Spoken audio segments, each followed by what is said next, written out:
Que lindo nome, o nome de Jesus. É o nome mais doce, é o nome mais sublime, é o nome que é sobre todo nome. Não há nome que se compare ao nome de Jesus. Todo joelho se dobrará e toda língua confessará que Jesus Cristo é o Senhor, para a glória de Deus o Pai. Aleluia! Quero convidar você, querido, a abrir a sua Bíblia, a palavra do Senhor, a preciosa, maravilhosa, encantadora, transformacional palavra do nosso Deus. No Evangelho de João, capítulo de número 19, nós vamos ler a partir do verso de número 28. Preciosa palavra do Senhor. Eu quero pensar sobre a maior declaração de amor da história.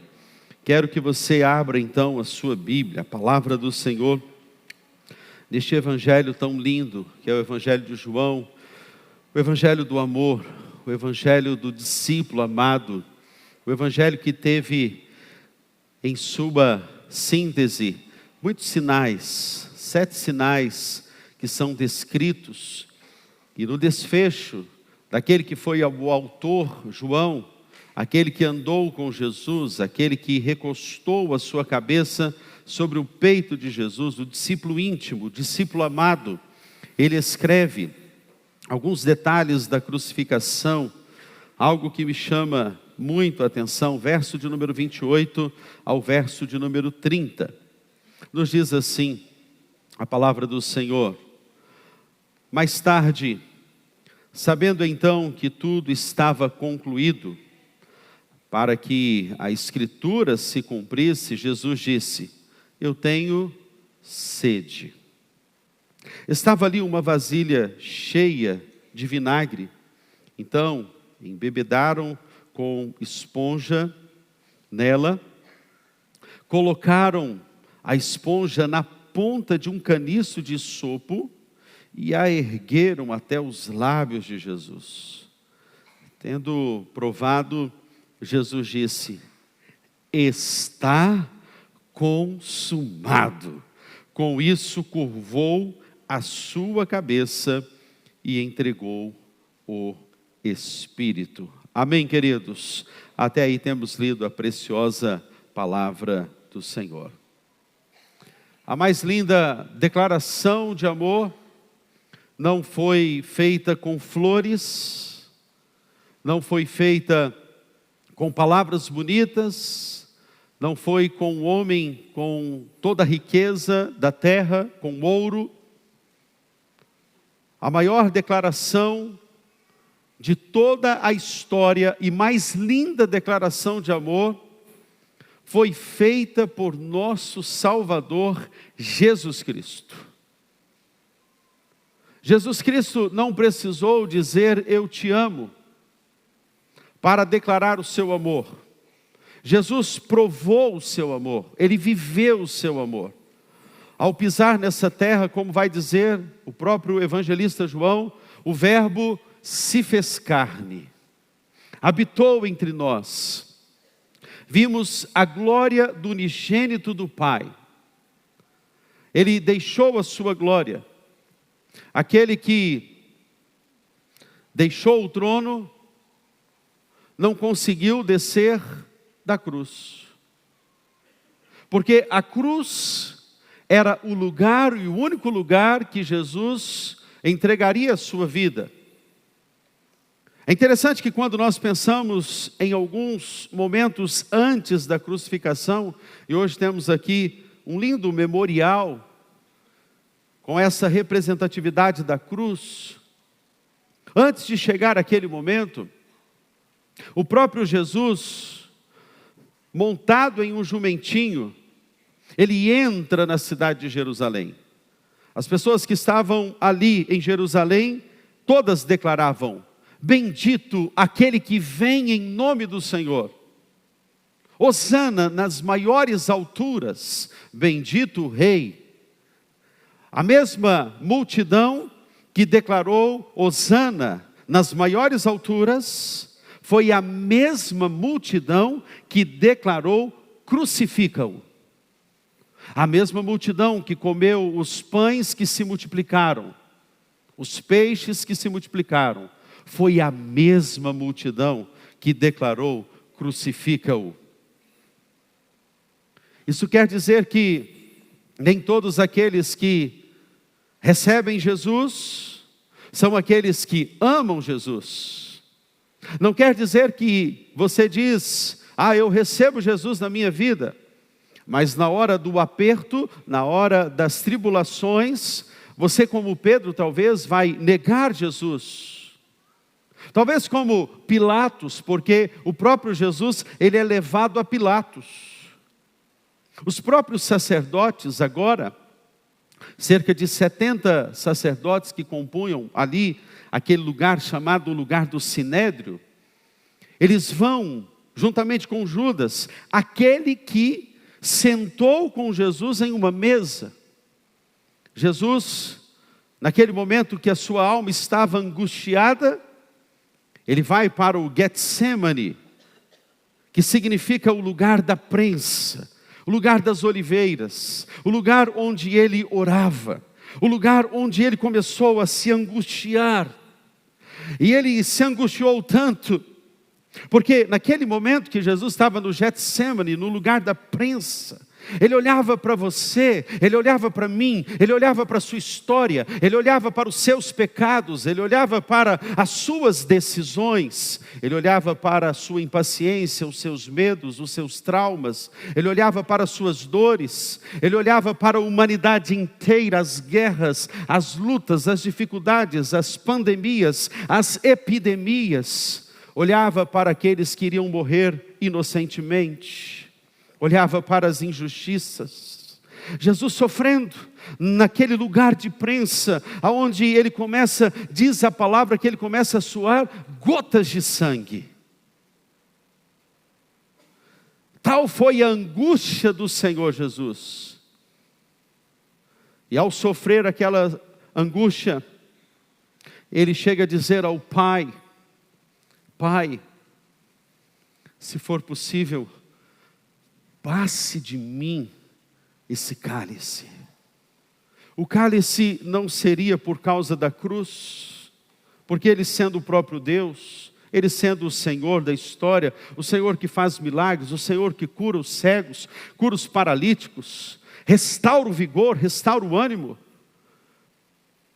Mas o cálice pesado de Jesus seria deixar de ter o olhar da presença de Deus com ele na cruz.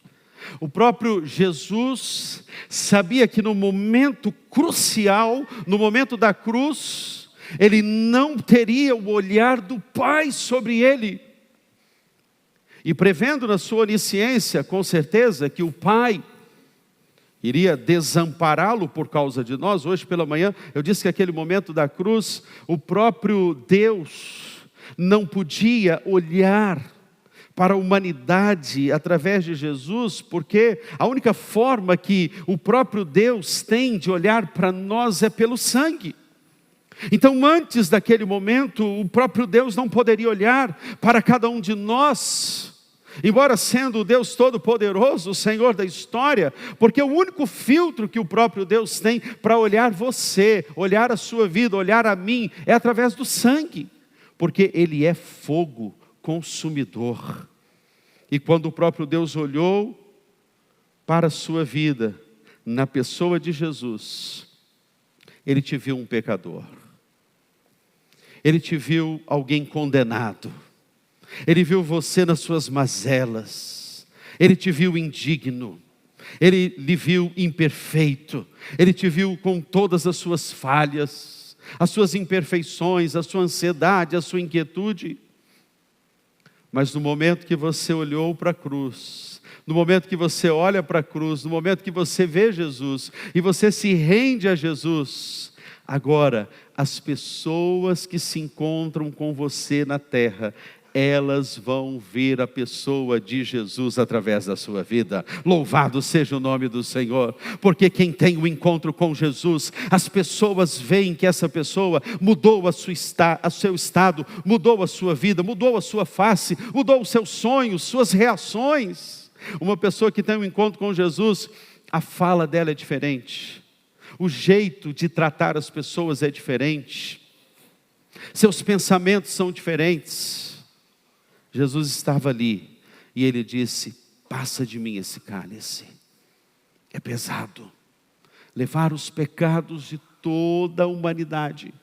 E é interessante porque quando estava ali naquele momento, vem Judas com uma comitiva. Eu imagino, queridos, essa cena de homens pisando forte nas ruas de Jerusalém. O alvoroço que estava na cidade de Jerusalém era tão grande, pessoas vendo homens, guardas, vendo sacerdotes, o próprio sinédrio ali, o sumo sacerdote, Anás, Caifás, com sua fúria diante daquele que havia causado um alvoroço na cidade de Jerusalém, o Galileu, Jesus Cristo. Agora vem Judas com uma comitiva, tochas acesas, homens enfurecidos pelo mal, mas cumprindo o propósito dos céus. Homens do mal, cumprindo um propósito celestial. Homens que vinham juntamente com Judas, e Jesus já havia previsto isto na última ceia. Naquele momento que estava preparando a ceia, Jesus disse assim: olha, aquele que mete a mão no prato comigo, esse será o traidor. Judas vem, Jesus o vê e lhe diz: ei amigo, me encanta a forma como Jesus, independente da traição de Judas, a forma como Jesus trata Judas. Ei amigo. Isso significa, querido, que independente dos seus pecados, das suas mazelas, o Senhor quer ser seu amigo. O Senhor quer ter um relacionamento íntimo com você. O Senhor quer te ter na comunhão dEle. E talvez essa mentalidade ortodoxa romana que te limita a pensar assim: eu não sou digno. Sim, nós não somos dignos. Mas pelo sangue derramado na cruz, nós temos acesso aos céus. Louvado e engrandecido seja o nome do Senhor Jesus. Porque pelo sangue, pelo poder do sangue da cruz, nós podemos chegar ao Santo dos Santos. O véu do templo não se rasgou de baixo a cima, o véu do templo se rasgou de cima a baixo. Isso tem um simbolismo na teologia, para significar a você, simbolizar a mim e a você, que a ação, o movimento, a origem, veio de Deus, veio do Senhor para o homem, não do homem para Deus. Não são suas obras, não são seus feitos, não é o que você faz, não são seus atos generosos, que o Senhor vai olhar e dizer assim: ele é bom, ele é ruim, ele é mau, ele é bom, ele é aceito. Não, é pela graça, como vai dizer Efésios 2:8, pela graça sois salvos, mediante a fé. Isso não vem de vós, não é de obras, para que ninguém se glorie. Judas beija Jesus. A partir daquele momento, quando o próprio Pedro, com a sua impulsividade, corta com uma espada a orelha do soldado Malcolm, o próprio Jesus vai lá e realiza a primeira cirurgia plástica da história. E ele coloca a orelha no lugar, para dizer assim: não é por sua força, não é pelo seu jeito, não é por sua maneira, não é por sua forma. Ninguém tira a minha vida, vai dizer Jesus, eu a dou. Não foram os homens que tiraram a vida de Jesus, foi o próprio Jesus que se entregou naquela cruz por você. Ele se deu, ele se entregou. Mas Jesus então, isso era quinta-feira, ele vai então para o pátio de Anás e Caifás. Ao colocarem Jesus preso naquela noite. Pensaram que agora seria a derrota, o final. O diabo ali por trás, como sempre, cirandando ao derredor como um leão, procurando a quem possa tragar. Jesus estava ali sofrendo as pressões das hostes, dos principados. Mas a história bíblica vai nos dizer, e é a palavra do Senhor aos nossos corações, que então, pressionado pelos próprios sacerdotes, Pilatos agora vai olhar aquela causa. Ao olhar aquela causa, ele diz, mas ele é um galileu, quem tem que julgar a causa desse galileu é Herodes. E manda então para Herodes. Depois Herodes não foi capaz de julgar a causa, manda novamente para Pilatos. E a esposa de Pilatos naquela noite havia tido um sonho com Jesus. E disse, não se envolva com este homem, porque ele é um homem justo. Mas Pilatos então tem uma atitude. Qual foi a atitude de Pilatos? A atitude de dizer assim, nós vamos julgar esta causa. Como era Páscoa, a lei dizia que então deveriam soltar um prisioneiro na Páscoa. E ele então manda chamar o prisioneiro. Eu imagino que a multidão alvoroçada ao dizer, crucifica-o. Barrabás na cadeia pensava que era ele. Ele só poderia ouvir, crucifica-o. Mas mandam chamar Barrabás. E Pilatos está ali e diz, Cristo, Jesus ou Barrabás? Quem eu vou soltar? E eles diziam, solte Barrabás, crucifique Jesus. E a palavra vai narrar para nós, queridos, que uma quarentena menos um, com um chicote que naquela época era denominado como azorrague. O azorrague era feito com tiras de couro, em que suas pontas tinham ferros e pedaços de ossos. Cada chicotada, Jesus estava ali, como uma ovelha muda.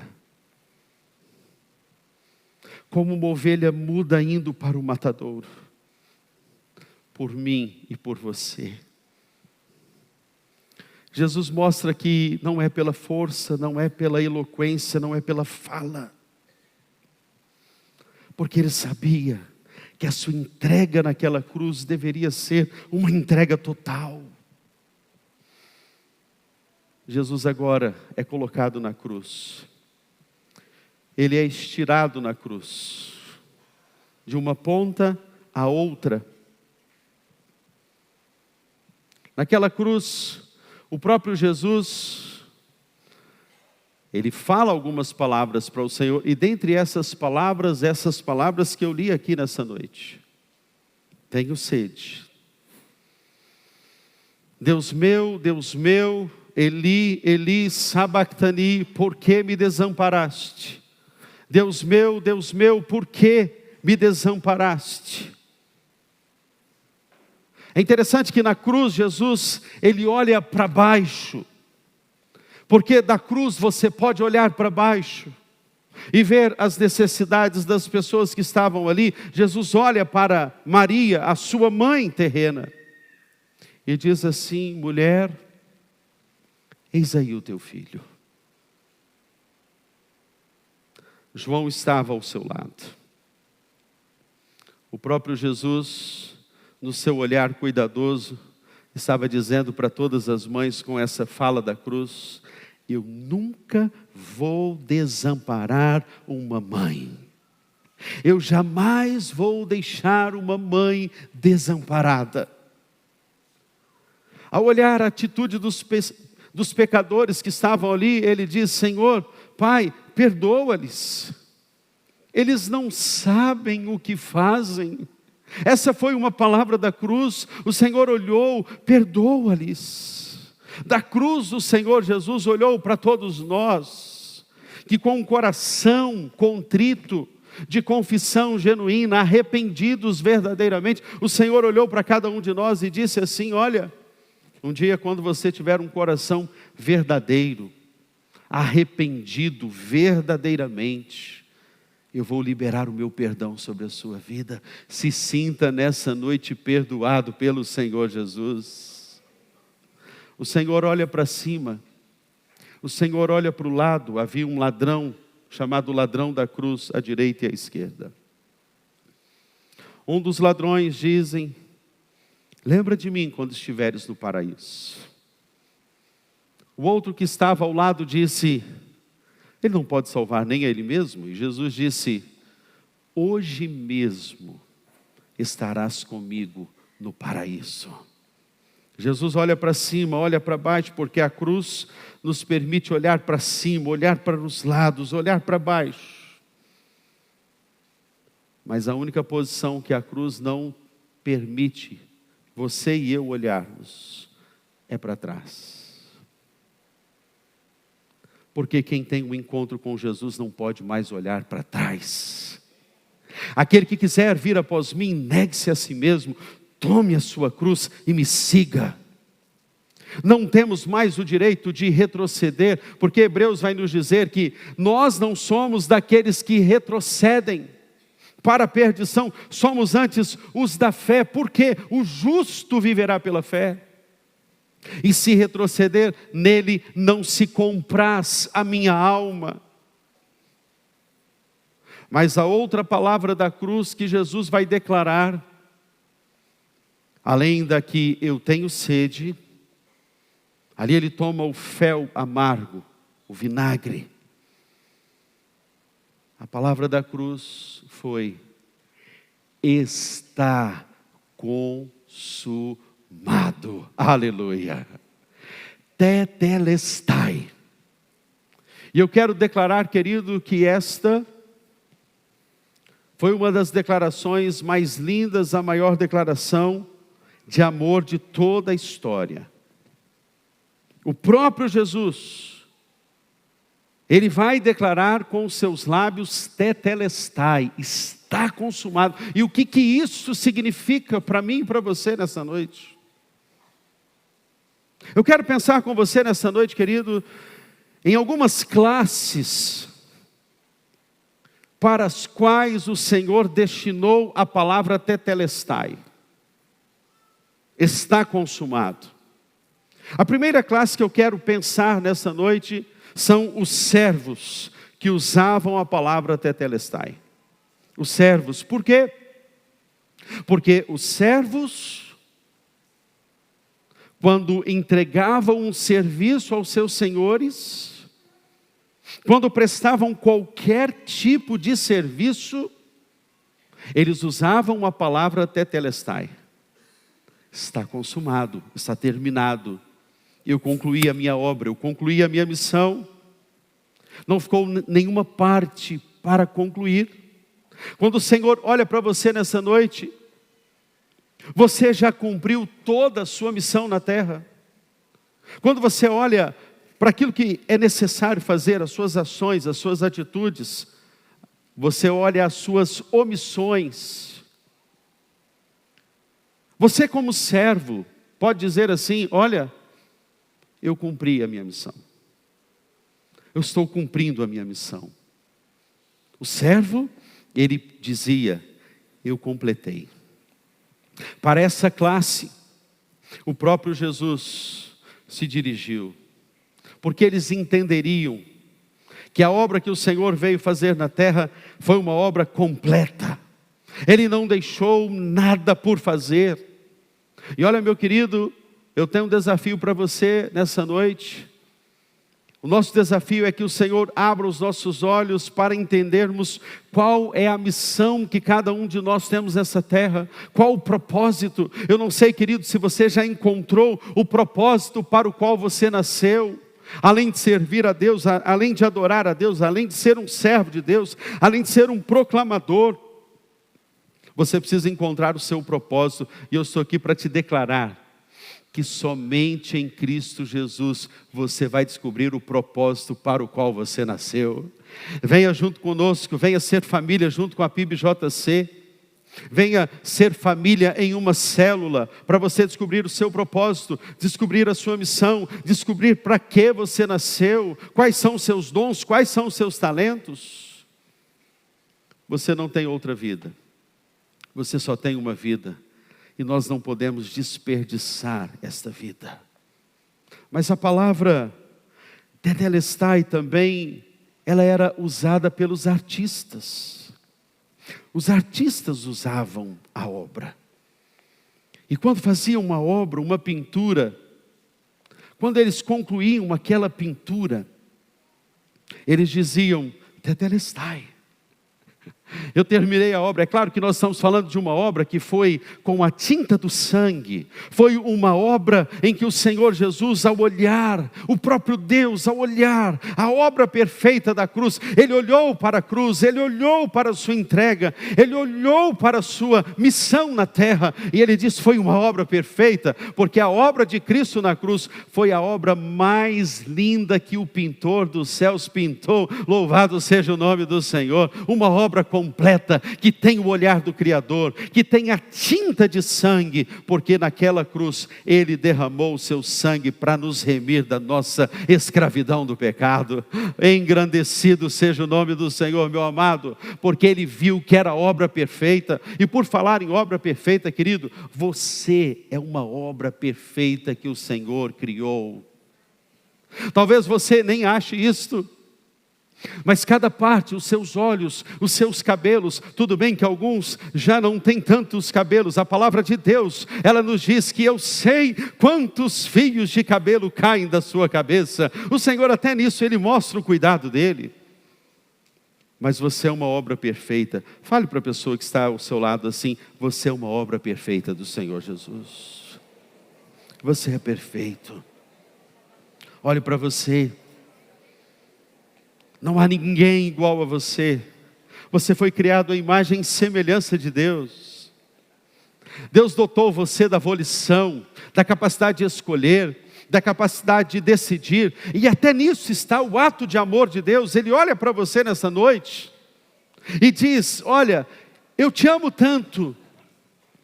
Eu te amo tanto que eu deixei você escolher. Porque amor de verdade, amor ágape, não cobra. No gesto do amor, nós lançamos fora todos os livros de contabilidade. Porque jamais o próprio Deus vai te cobrar alguma coisa. O amor da terra cobra. O amor da terra compara. Eu fiz, você não fez. O amor da terra cria expectativas. Eu quero ser recompensado por aquilo que fiz. Esse é o amor humano, e esse é o amor que se frustra. O amor que espera. Ei, você casal, ei, você que vai casar, ei, você namorado, ei, você marido, ei, você esposa. Talvez aí resida muito da sua decepção e da sua frustração. Porque você espera, a sua expectativa é grande nas pessoas, e as pessoas não correspondem às suas expectativas, sabe por quê? Porque o mundo não gira em torno de você. Mas quando você entende o amor, amar é uma dádiva, amar é uma entrega, sem querer nada em troca. Será que você pode dizer nessa noite que o seu amor é assim? Eu fiz por você, e eu não quero elogios, não quero reconhecimento, eu não quero que ninguém faça algo porque eu fiz. Esse é o amor de Jesus. Ele olha você como uma obra perfeita. Os servos, os pintores, os artistas. Mas há uma outra classe que usava também a palavra tetelestai. Os sacerdotes. Os sacerdotes também usavam a palavra tetelestai. Sabe por quê, queridos? Porque quando os sacerdotes, eles terminavam o sacrifício, os sacerdotes, Quando eles terminavam uma obra, e alguém levava um cordeiro para ser sacrificado, o sacerdote aspergia o sangue, derramava o sangue e assava o cordeiro. Quando ele terminava toda a obra, ele usava a palavra tetelestai. O que os sacerdotes daqueles dias, quando no dia da Páscoa em Jerusalém, imagina a quantidade de cordeiros que estavam em Jerusalém, centenas e milhares de cordeiros chegaram à cidade de Jerusalém. O que os sacerdotes daquela época não sabiam é que um único cordeiro seria imolado, entregue naquela cruz do Calvário para redimir a humanidade dos seus pecados. Ele veio, ele morreu, mas ele ressuscitou ao terceiro dia, aleluia! E se nós morremos com Cristo, cremos que com Ele ressuscitaremos um dia. E esse corpo que é pó, esse corpo que é uma estrutura muito pequena, muito frágil, se revestirá de um corpo glorificado, de um corpo perfeito. É difícil sentir a artrite, né? É difícil sentir a enxaqueca, as dores. É muito difícil passar pela pandemia, pela epidemia, por uma gripe, por um problema no coração, ter que se colocar, se submeter a um bloco cirúrgico para fazer uma cirurgia. Mas você será tal como Ele é um dia, louvado seja o nome do Senhor.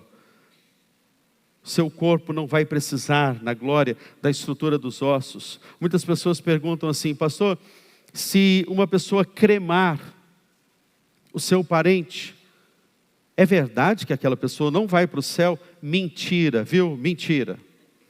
Se essa pessoa estiver com Cristo, ela vai subir, porque o pó volte ao pó. Você acha, meu irmão, é por ignorância talvez até bíblica mesmo, ignorância de conhecimento. Você acha que o seu corpo glorificado vai precisar de ossos? Se a pessoa não estiver certa com Cristo, o pozinho já vai dar menos trabalho para o diabo, que já vai estar torradinho. Já vai chegar no inferno torradinho, já dá menos trabalho. Essa estrutura tão pequena que é a nossa, não precisa. O céu não precisa dessa estrutura. Porque lá você vai ter uma estrutura igual à estrutura de Cristo Jesus. Sem dores, sem câncer, sem aflições, sem choro. Porque lá não haverá mais choro, não haverá mais pranto. Os sacerdotes, os servos, os pintores usavam. Mas há uma outra classe que usava a palavra tetelestai. Os mercadores. Os mercadores usavam a palavra tetelestai naquela época, quando diziam assim: está pago. Por isso que Paulo vai usar em Colossenses capítulo 2, que ele rasgou a cédula de dívida que era contra nós, cravando-a lá na cruz. Por quê? Enquanto aquele que devia ao outro, alguma dívida ele tinha uma promissória, ele tinha uma cédula, que nela estava escrito, cédula de dívida. Então, quando um mercador tinha a dívida paga, ele dizia para os seus devedores: tetelestai, o Senhor pagou a sua dívida naquela cruz. O Senhor pagou tudo que você devia. Talvez você diga assim: mas eu ainda devo isso, eu devo aquilo. Há muitas pessoas, queridos, que tratam você como alguém que é um devedor. Mas em Cristo Jesus, não temos mais dívidas. Ele pagou a nossa dívida. Mas há também, queridos, uma outra classe, para os quais e pelos quais o Senhor pensou, além dos mercadores, os escravos. Naquela época, os escravos usavam o que se denominou no Antigo Testamento como uma sovela. Todos aqueles que eram do povo de Israel tinham direito de ter um escravo durante 6 anos. 6 anos. No 7º ano daquele escravo, se aquele dono quisesse liberar aquele escravo, ele colocava uma sovela na orelha. E aquele escravo, por direito, ele se tornaria livre. O escravo tinha o direito de ficar na casa do seu senhor ou sair. Mas se ele entendesse que após os 6 anos, do 7º ano, ele quisesse ser livre, todos saberiam que ele era o escravo. Se encontrassem esse escravo na rua, alguém poderia dizer assim para o escravo: você fugiu do seu dono, você não está mais na casa do seu dono, eu vou te entregar para o seu dono. Mas após o 7º ano, todo escravo andava com uma parte de couro escrito Tetelestai. Aonde este escravo estivesse, se algum acusador dissesse para ele: você é escravo, você não tem direito de andar livre, ele tirava do seu bolso, tirava da sua bolsa, uma parte em couro. Os arqueólogos encontraram muitas partes de couro escritas Tetelestai. Os escravos, então, como uma identidade, diziam: está aqui, eu sou livre para andar onde eu quiser. Aonde você quer chegar com isso, pastor? Muitas vezes as pessoas que caminham com você, que andam com você, que convivem com você e que sabem dos seus pecados do passado, sabem quem você foi, sabem quem você fez, sabem onde você tocou, sabem das suas fragilidades, sabem das suas mazelas.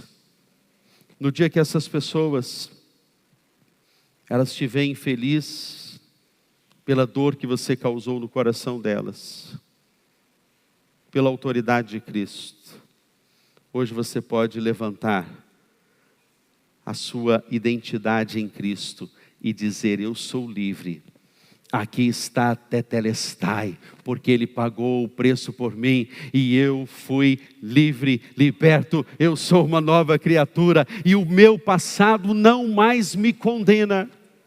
Você não precisa mais viver, meu querido, escravo desse passado, sentenciado a esse passado. Nesta noite é mais uma noite para você aceitar a graça de Deus sobre a sua vida.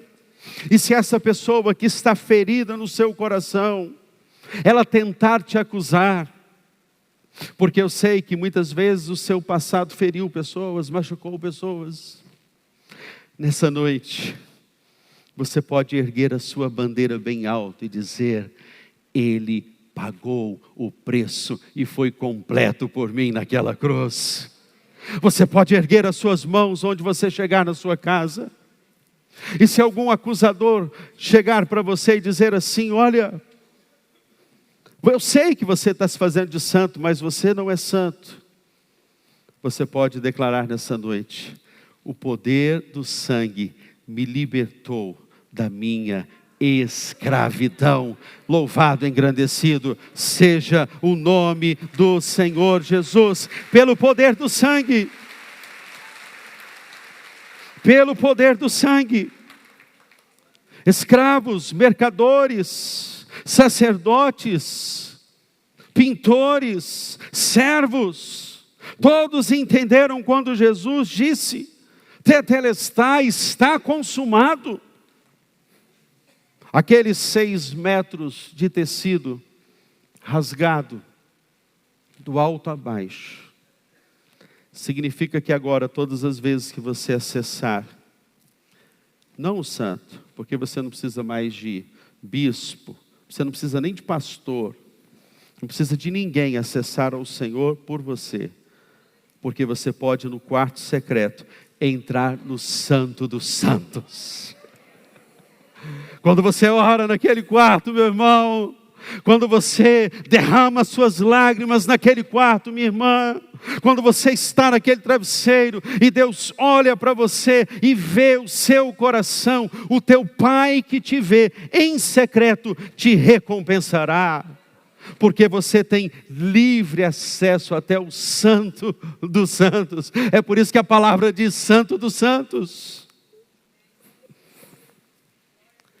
A palavra dada pelo Senhor Jesus naquela cruz é a palavra para dizer: a partir de mim tudo se fez novo. É de cima para baixo, não é de baixo para cima. Por isso hoje, querido, feche os seus olhos, abaixe a sua fronte. Imagine a cena das mulheres que foram ao túmulo para perfumar Jesus, tentando encontrar, vem o túmulo vazio, e quando chegam ali, o anjo estava.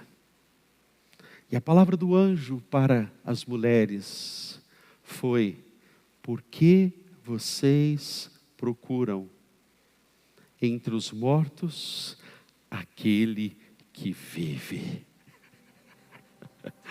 Por que vocês procuram entre os mortos aquele que vive? O Senhor vive, Ele está aqui, e eu posso com toda a minha fé, eu posso com toda a minha ousadia entrar no Santo dos Santos,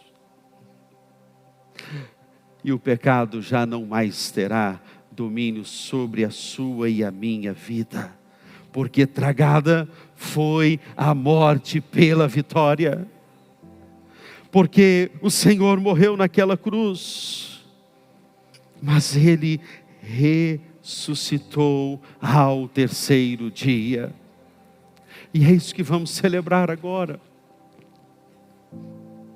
Eu não sei onde estão os teus acusadores. Jesus disse isso para aquela mulher: mulher, onde estão os teus acusadores?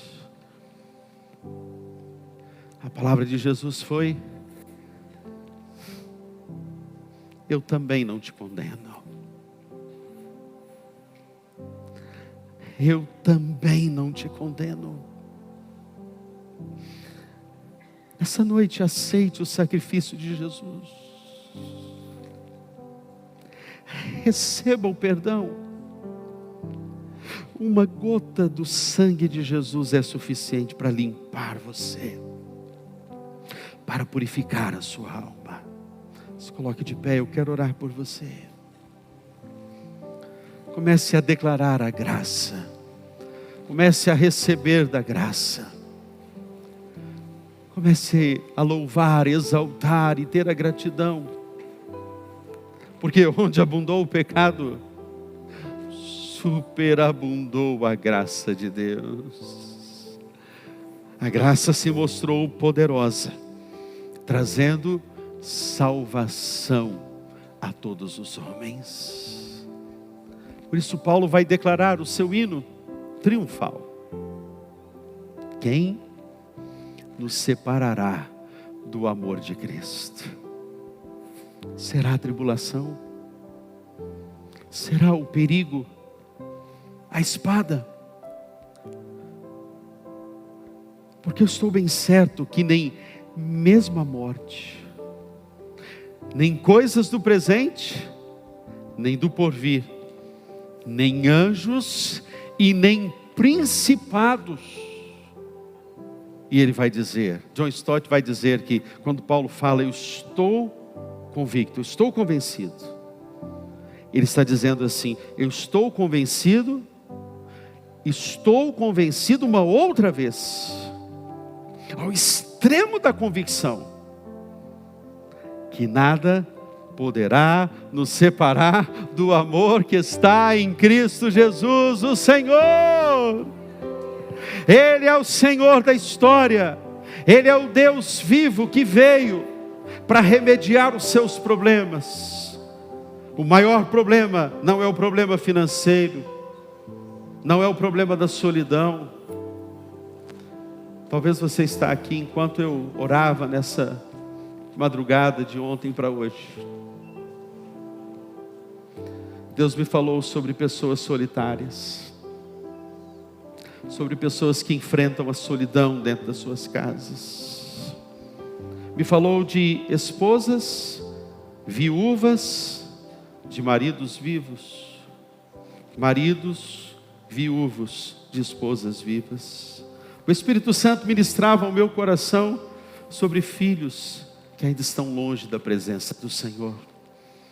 E o Espírito me disse: vai lá, suba naquele altar e diga para todos os solitários, para todos que se sentem só, para todos aqueles que estão solitários dentro das suas próprias casas: eu serei contigo até a consumação dos séculos. Não temas, porque eu sou contigo. Feche os seus olhos, vamos orar. Pai, nessa noite é uma noite de reconciliação, é uma noite de introspecção, é uma noite de aplicação da Tua palavra, é uma noite, sim, de sermos salvos. Salvos de quê? Salvos de nós mesmos. Porque não queremos uma salvação que nos leve para os céus, mas não traga os céus para as nossas casas. Não queremos uma salvação que nos cele com o nosso nome escrito no livro da vida, mas não traga este nome para os nossos relacionamentos quando convivemos dentro das nossas famílias. Não queremos uma salvação que nos torne vivificados da nossa mazela e do nosso pecado, mas que não nos permite sermos agentes de transformação na nossa sociedade. Não queremos uma cruz fácil, porque cruz é lugar de renúncia.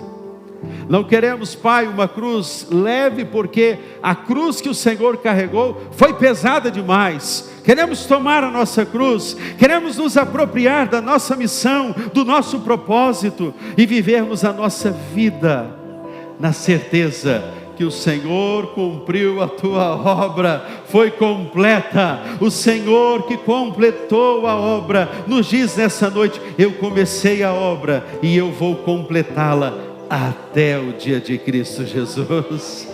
Ah, Pai, todos que se sentem solitários nessa noite, recebam nessa noite a unção do Espírito Santo de Deus sobre a sua vida. Você que nessa noite está dizendo assim: Senhor, eu aceito mais uma vez a Tua graça. Eu tenho muitos acusadores, eu já fiz tanta coisa errada, mas hoje eu aceito novamente o Teu sacrifício sobre mim. Eu me perdoo e recebo o Teu perdão. Eu preciso da graça, porque a graça é melhor do que a vida. Por isso os meus lábios Te louvam.